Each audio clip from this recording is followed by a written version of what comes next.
Well,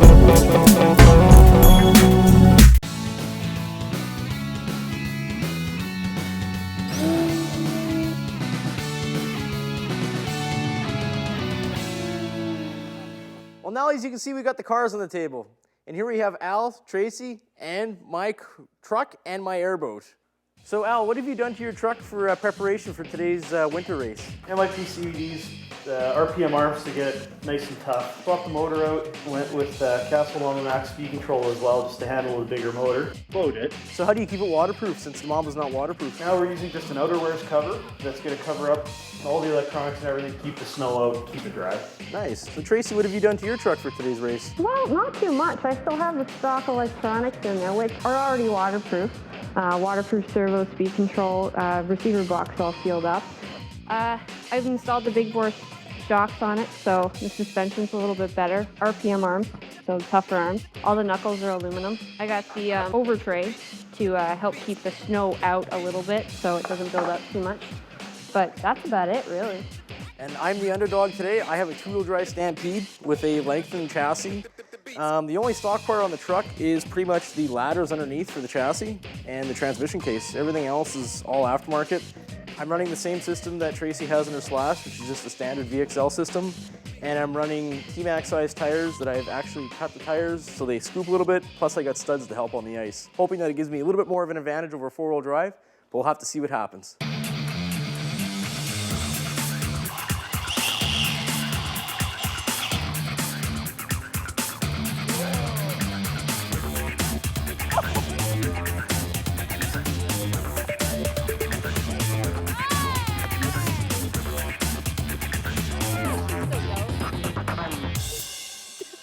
Broke the drive shaft, I think, when our friend there drove over my front end.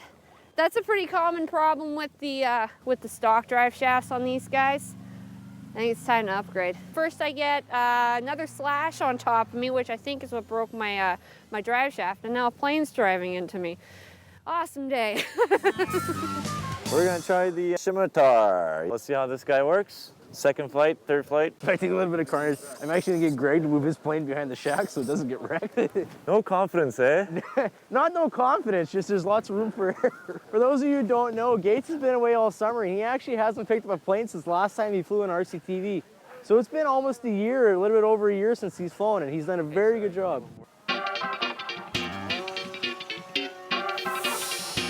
Bring it down, you're gonna lose it.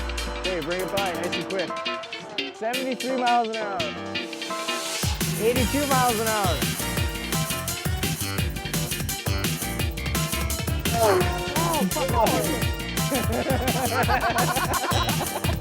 97 miles an hour to the jet.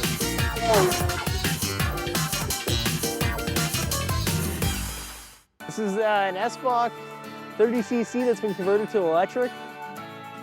And again, Greg's flying it. He's doing a very, very good job at it.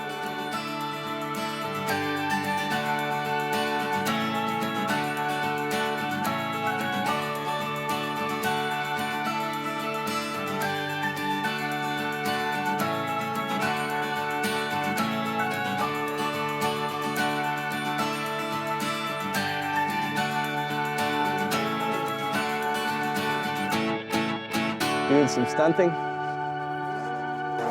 Ooh.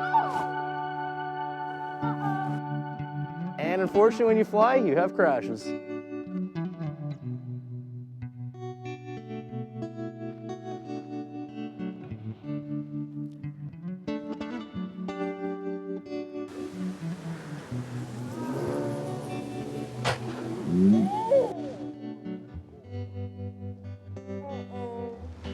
Well, the good part about RC is at least the pilot's fine. Now, Greg, how many hours and how many bottles of glue do you think it's going to take to fix this? Yeah. Do you have some of those round cans?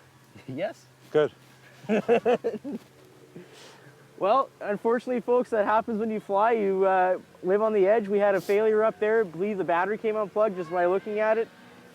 And at that point, you just got to step back and let it happen. Yes, it does hurt, but there is always other planes to go, and at least you're not hurt, and that's the fun part about RC.